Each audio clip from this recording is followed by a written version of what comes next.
Hello friends, in this lesson we are going to learn about curves adjustment. In a couple of previous lessons we have learned the ways to adjust the brightness and contrast of our image. We have looked at the simple one, brightness and contrast, and a more controlled one, levels. Now we will learn about the curves, which gives us greatest level of control as compared to any of these methods. The flip side of curves is that they can be a bit tricky to use. Let's create a curves adjustment layer.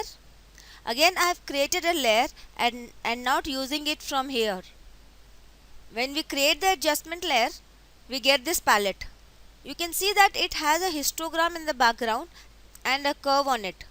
It reads it in a diagonal pattern. Same as histogram, the far left corner has the darkest pixels and far right have the brightest pixels.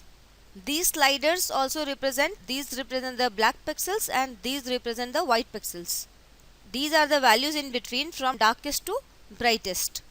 To use the curve, just click and drag a point. As I am dragging this point, I am redefining the white pixels. Now you can see that the image is brighter. What Photoshop is doing is considering these range of pixels as the new white point. This is now treated as white point because we have shifted it from here to here. You can see that these pixels have almost been remapped to a white color.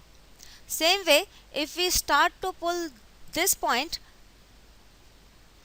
the pixels here have been remapped as black. But curves are more powerful than just this.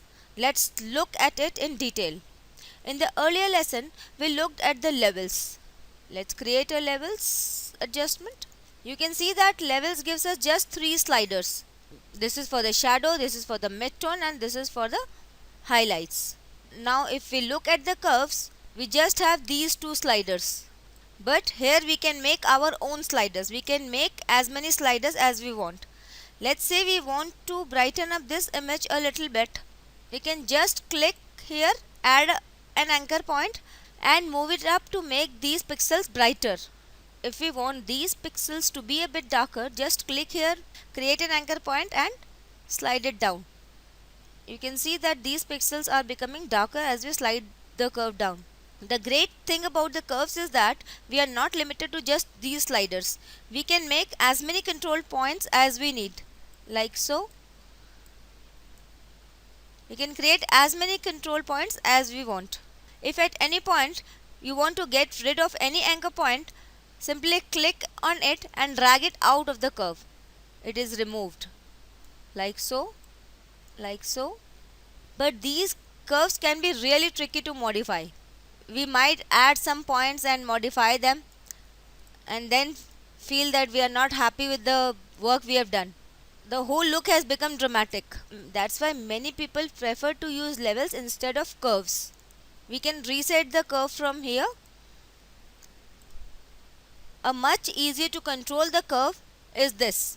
This is the interactive mode. When I turn it on, you can see that my cursor has changed to this eyedropper. Now as I move the cursor, you can see that there is a small white circle on the curve which is also moving. This white circle defines the area of the pixels. Now if I click here and start dragging, you can see that Photoshop has added an anchor point on the curve and it's modifying it as I am dragging it on the canvas. Suppose I want to make this area a bit darker, I'll click here, a point is added and click it down to make it a bit darker. This way we can add. This method is much easier than to add the point directly on the curve because we can directly see the areas we want to work on and add the points at the areas. We can also work with individual channels. If we want some more green in my image, I'll work on the green channel. Now we can see the green curve. I'll make these pixels more greener.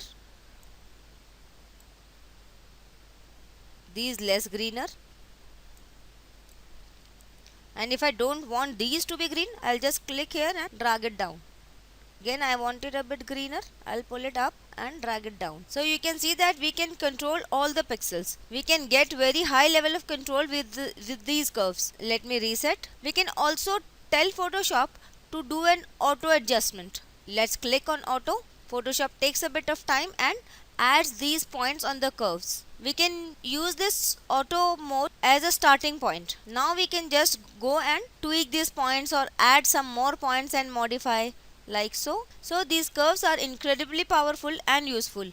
They are a bit tricky to use, but this interactive mode makes things easier. That's all for this lesson, friends. See you in the next lesson.